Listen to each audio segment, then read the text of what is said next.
Welcome back. I am Bacon Chest, coach of the St Kilda Superiors. This is the semi-finals of the Allied Battling Association. Apologies for having been away for so long. I was finishing off my masters and started working full-time, and it's just been pretty hectic. Anyway, this is a league I've been competing in over the last 10 weeks or so. I took over a 0-1 roster, and made a lot of changes to the team. The team originally had a Grottle on it. It also had just a lot of stuff that wasn't particularly synergistic. But it did have a Mega Gyarados, which was amazing. And so I was able to do a lot of transactions. I did 8 or 9 transactions. Completely rebuilt the roster from scratch. Picked up a few really cool things. And yeah, we were able to go 9-1 over the remaining 10 weeks of the season. So we finished 9-2. We lost out on first place by differential, which means we're now in the semi-finals. We face third place, who was Lerderp James and the Los Angeles Lucarios. So now we're playing off in a sudden death semi-final. We're going to do a quick team analysis before we get into the game. Looking at this matchup, the main threat to my team is Choice Scarf Darmanitan. He bought it first time we played, and it was terrifying. I just didn't have a switch in, really, on the roster I previously bought, because I brought an offensive Lando T with Rock Polish in order to beat Latios, because I was able to set up and then click U-turn on it, which was really handy. And whilst we did win that game, I think we got a little bit lucky to get away with that, and Darmanitan is just such a threat. However, having brought an offensive Landorus last time, I also brought a Stealth Rocks Celebi, which I've kind of switched that up this time a little bit. So, team analysis. Celesteela. Been a lot of fun this season. I haven't done particularly well with it, but I'm going to bring setup once again.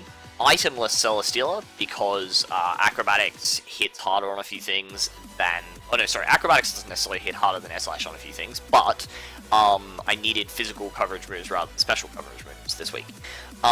So we have Earthquake, Acrobatics, Heavy Slam, and Autotomize. Thankfully, Autotomize Heavy Slam on Celesteela is so fine because it's just so heavy. I think, maybe it does slightly less damage to one of his bonds, maybe Mega Ampharos, but that doesn't matter because I'm obviously never going to click Heavy Slam on it. So, anyway, this thing sweeps his team if Darmanitan is gone, which is really, really handy. And it can also kind of force Darmanitan out if I do set up, because I've just got such free setup on things like Aromatisse, which I knew would come because Mega Gyarados has been a massive threat for my team this season. You can see he's got the regular Gyarados. But yeah, so I definitely expected Aromatisse. It came in the first time we played, got unfortunately flinched by a +1 waterfall and went down, but I expected that to come back. Our next mon is a bulky Alolan Persian with Taunt to stop spikes from Garbodor or Chesnaught, which I thought might come this game. We see that we do see the Chesnaught. I've got Foul Play to hit things like the Gyarados, to hit things like the Darmanitan really hard. I've got Parting Shot, because Parting Shot is amazing and pretty much allows me much more scope in terms of what Celesteela can set up on. And then we have T-Bolt, which doesn't actually make any sense because Foul Play actually hits Gyarados just as hard, if not harder. So yeah, that didn't make a lot of sense. But the main role for Alolan Persian is it tanks 2 Flare Blitzes from a Choice Scarf Darmanitan, which is amazing. It also tanks things like +1 bounce from Gyarados with relative ease. And I've got Rocky Helmet on this thing. I also have Rocky Helmet on my next one, which is my bulky Rocks Lando T with Edgequake and U-turn. This thing again is my secondary, probably my primary Darmanitan switch in, and obviously kind of my secondary response to Gyarados, in that he can't necessarily set up on me given I have Stone Edge, and I can intimidate on him at least to, maybe give something else the chance to deal with that. The next 2 mons we have are kind of our other responses to his faster threats. So we have 2 Choice Scarfers, which are Zapdos and Kyurem. These things are here to punch holes, basically. He doesn't have, as you can see, he hasn't bought an Electric Community. He has access to Donphan, but I didn't expect it to come, given how much it's setup fodder for Celesteela, given how much Kyurem and Celebi destroy it, and also I bought Primarina last time, which obviously also destroys it. So I figured Volt switching around on his team was going to be pretty free. We've got Signal Beam there for the Latios that he didn't bring, which I'm really glad to see, because that thing is his Z move user, which like obviously gives it a lot more flexibility given its move pool. I can't necessarily predict around it, and it's the fastest thing on his team. He also didn't bring Keldeo, which is again incredible. Because Keldeo like tears my team a new one. Particularly, like, I'm surprised not to see a Choice Scarf Keldeo, but you know, that is what it is. And oh yeah, and then we've got bulky offensive Celebi with Earth Power, Psychic, U-turn, and a Grasp, maybe? No, something else. It's got a fourth move. Oh, Recover. Right, yeah. Psychic, Earth Power hit the entirety of my opponent's roster. U-turn for momentum, and then Recover, because we can recover up on things like the Mega Ampharos, even if it's really, really offensive. Anyway, let's get into this game. So, you can see it leads off with a Chesnaught. I was kind of predicting that, because spike stacking is, like, whilst not necessarily that great against my team, given, like, how many flying things I have, but it does wear down my response, like, things like Alolan Persian, which was my response to Darmanitan, things like Celebi, which was my response to Mega Ampharos. So I see what he was going for here. I just go straight for the taunt, because I'm like, you're not going to click Drain Punch turn 1 against an Alolan Persian. Like, you've led off with this thing. So then we're able to just go for a free parting shot. We're just going to go out into Landorus, because I really want to get my rocks up for this game. Because I really want to wear down that Darmanitan, I really want to wear down the Gyarados, and I see that he hasn't brought any removal. So yeah, that, as you can see, that Drain Punch is doing nothing. We're able to get up our rocks. Now, Gyarados comes out, and hang on, I'm just going to switch the speed up on that a little bit. I need to switch out here because I need to preserve Landorus for later. And like, while Stone Edge is to hit KO, I'm not necessarily worried about Gyarados setting up, because at +1, it still can't kill Alolan Persian, and Zapdos still outspeeds it. So I'm not too worried about that. So we just go straight out into Catface, who's got a big cat face and is able to eat up that waterfall. And so that's really good. We're able to just, I believe, maybe click Foul Play here, because we were just worried. Yeah. I wanted to play it safe in the early game. I wanted to see what he wanted to switch in, because I wasn't too worried about his offense, aside from Darmanitan. So then we're able to click Parting Shot on the Aromatisse and go out into Soundwave to threaten with the prospect of a Heavy Slam as he goes for a Wish. And I clicked Earthquake here because I didn't want Darmanitan to come in for free. This is my logic every time this happens, and it's kind of funny because he keeps going into Ampharos, and I'm like, well, the Earthquake is, I suppose, also the best player on Ampharos, but it wasn't really what I was going for. And yeah, I just didn't want that Darmanitan to come in, eat up a Heavy Slam, or even an Acrobatics, eat up the rocks, and then go all the way back to full, and then that makes it a lot harder to deal with, because honestly, some of my way of dealing with Darmanitan is literally just letting it die to the combination of Flare Blitz, Recoil, Rocky Helmet damage, and rocks, rather than actually being able to naturally kind of revenge it with anything, although obviously Zapdos can do that, because I am timid. But yeah, so Ampharos gets a lot of health back. I now need to go straight into Celebi, which is my dedicated response to this thing, as I'm able to easily eat up a T-Bolt. I calc that damage. It's based on the Earthquake damage from my Celesteela and this T-Bolt damage. He is max HP, max special attack modest, so that's fine. That's fine by me. I know I can take 2 Dragon Pulses after rocks, so I just click the Earth Power straight away to get, like, pressure. Because he's only max HP and I have a lot of offensive investment, we're able to pretty much 2-hit KO, which is quite nice. The fact that, you know, Mega's obviously not being able to carry leftovers is really helpful there. As we go for a recover there, just because I didn't expect him to sack Ampharos later this early, given he has a Wish user, given it might have Rest. It might be, you know, Fabio. As we click a U-turn on the Jirachi, and that's really important information because that is no bulk Jirachi, which makes me think it might be Scarf, maybe E-Belt, probably not Scarf, just because that does give such free setup opportunities for, like, so many things on my team, like things like Mega Gyarados if I had bought it. But something like an E-Belt Jirachi is definitely, like, a very scary prospect, as I'm just going to go out into Alolan Persian, which obviously threatens this thing out. And just click Parting Shot because, yeah, I was totally happy with doing that. we go out into Trogdor the Burninator, Burninating all the people, who is got the freest Ice Beam here. I very much contemplated clicking Earth Power. As you can see, the Jirachi's at about, almost 80%. Earth Power from a Scarf. Kyurem probably would have 2-hit KO'd at that point. But I didn't want the Chesnaught to click Drain Punch on me, which could have been a massive issue, and he could have just gotten all his health back. So I did just go for a safe Ice Beam. As you can see, we're kind of just like feeling out each other's offense. We do get a freeze here. I'm going to pause and talk about this a little bit.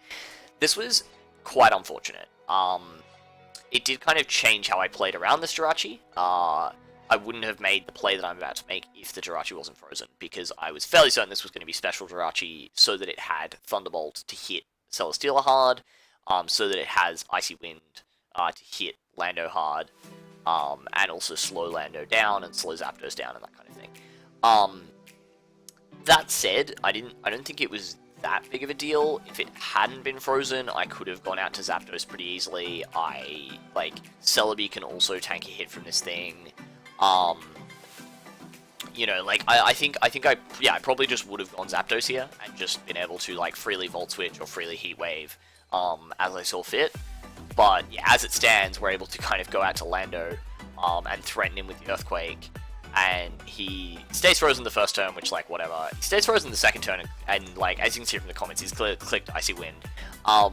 And I thought, no, you're going to keep this thing around for later, because, like, it's going to have several opportunities against most of my team. So, I don't know, did have a lot of bulk, I'm not sure if that kills, but depending on if he's, E-Belt or Life Orb or what, you know, potentially that kills, and so that is a bit unfortunate. But we're able to go out to Zapdos, which is nice. We click the Heat Wave, which does really pathetic damage, so that's, like, actually kind of interesting. This like, Jirachi, I suppose Jirachi's just got, like, lots of natural bulk with those 100 stats. And here's where we get a little bit of hacks against us, or not necessarily hacks, just, like, a roll. This was definitely a roll. I don't know what exact health he was on, but given that Showdown usually shows you as 4 when you're actually at, like, 3.9 or 3.8, like, anything down to, like, 3.5, then there was a fair chance, like, probably over a 25-30% chance that I could have killed here and then just gotten rid of this Ampharos, and instead you can see that he's able to click Rest. And so that's kind of annoying. I'm not too worried about this Ampharos. Like, it doesn't look like he can sweep me. He doesn't have agility, which I was a little bit concerned about, although my Scarf Kyurem does outspeed a max speed Timid +2 Ampharos, which is nice. But yeah, so we're kind of having this kind of back and forth with the Aromatisse and the Celebi, but I'm pretty confident in this because he can never attack me, basically. And if we keep doing this, I'm going to win because I'm eventually going to get a Spadef drop with either Psychic or Earth Power. Because I've got both of those moves doing that, and because I don't have to PP stall, because I'm just not worried about what the Aromatisse can do to me offensively, I'm able to kind of, you know, switch up my moves. I'm actually clicking Earth Power here thinking that Psychic wouldn't kill Jirachi, but, like, given, as you can see, Jirachi's about to come in, it was at 2%, it definitely would have died to Psychic, so, we click the Earth Power, and finally, a Mon goes down. Turn 23, first Mon goes down. We get rid of the Jirachi. That really, really helps, in terms of Kyurem being able to spam things like Ice Beam and Draco. Brings out the Darmanitan as, yeah, we're just gonna let that Darmanitan take that nice Rocky Helmet chip. It's now going to be at, like, 35%, which is really, really good. Gyarados comes out, and I'm just like, cool, we're just going straight back into Alolan Persian. My thought here is that if he does set up, he might be able to kill me, but then we can just bring out Zapdos, and we're not fussed. Instead, he actually goes for Sub, which I find, like, a relatively interesting play. I suppose maybe, like, you know, maybe expecting me to stay in and click Stone Edge, I'm not sure. But he's able to go for the Dragonance on my Foul Play, and he's 100% in rare. Like, as soon as he's at +1, Foul Play is an OHKO. So I'm not too worried about this. +1 bounce can't kill me, so I'm just going to stay in here, take the bounce, click the Foul Play, and Alolan Persian picks up its first kill of the season. I've only brought it this is only the second time I brought it, so that was really cool. It brings out the Aromatisse, and I'm just going to go for Parting Shot, because I'm going to switch here, so I might as well go for Parting Shot. Great thing about having this thing outspeed his entire roster. As, yeah, I'm going to threaten with the Celestealer again, and once again, I'm going to go for the Earthquake. I was really expecting the Darmanitan to come out here, because I thought that was the kind of risk he probably needed to take at this point in the game. But instead, the Ampharos comes out, and that's also fair enough. He's able to Sleep Talk. Sleep Talk's the Dragon Pulse, so if I don't recover here, I don't think Dragon Pulse has a chance of hitting 56%. So that's nice. But yeah, we're able to just Earth Power, keep the pressure on, and as you can see, we've kind of chipped away at his team at this point. The Aromatisse is at 34, the Ampharos is at 38, the Darmanitan's going to come in at 35, and the Chesnaught is forced to be sacked here, basically, because he doesn't have a switch into Earth Power. As I actually, I was so shook here. I was like, what? Because the Chesnaught actually outspeeds me, which is some very smart speed creeping on my opponent's part. Unfortunately, he either predicted me to switch or didn't have a move to hit Celebi with. And so, because Celebi is just an absolute beast, it's able to eat up that Seed Bomb, click the Psychic, and pick up its second kill of the game, which is actually really nice. As, yeah, we're now forced to sack Celebi to get rid of Darmanitan, and I'm now feeling pretty confident about this game, because I literally just bring out Lando T right now, and there's just nothing my opponent can do. There's no way Ampharos or Aromatisse outspeed, unless he crits here. No, a crit there still wouldn't have killed. As, yeah, I just click Earthquake 3 times, and that's going to be a good game. So you can see, whilst the early game was really, really slow, the reason why I did play it relatively slow, I didn't make any bold predictions. I didn't necessarily have to make a lot of bold predictions to win this game. I just needed to make sure I got my rocks up, got the chip off I needed, and try and break down one of Jirachi or Darmanitan, because that really gave me an opening. Also, getting rid of Gyarados was a really important moment in this game. I was really happy with how Alola Persian did as a response to that, because, yeah, it was able to... Once I get rid of Gyarados, then obviously Landorus T puts in a hell of a lot of work, in that it basically kills his entire roster. So yeah, that's it for that. Really good game, so we'll be moving on to the finals of the Allied Battling Association, which should be really, really exciting. You know, going to be a rematch either against the one person who beat me during the regular season, or we'll be going up against the guy who finished top of the ladder, who we beat in the last round due to a high jump kick miss. So, a bit hacksy. The two teams I've definitely had the most problems with this season. Should be really exciting. Really looking forward to it. We've also got a couple of other leagues starting back up. ICBA D-League, which was disbanded after 6 weeks. We finished at 2-4, I believe, which is not bad, not great. Kind of honestly happy that I can restart with that and have a new roster, have a new season. That should be really exciting. It's going to be a lot more regular content now that we're done with study. That's going to be really fun. We've also got another league that we've just started. I'm not sure if I'm going to be uploading that, but that is really fun as well, which is the PSBC. We are 0-1 in that league at the moment, unfortunately losing to a whole Lucha sweep. But, you know, what are you going to do with Tapu Koko plus a Lucha? It's just terrifying. So anyway, enough rambling. Once again, I am Bacon Chest, coach of the Sikilda Superiors, and I will see you guys later. Peace.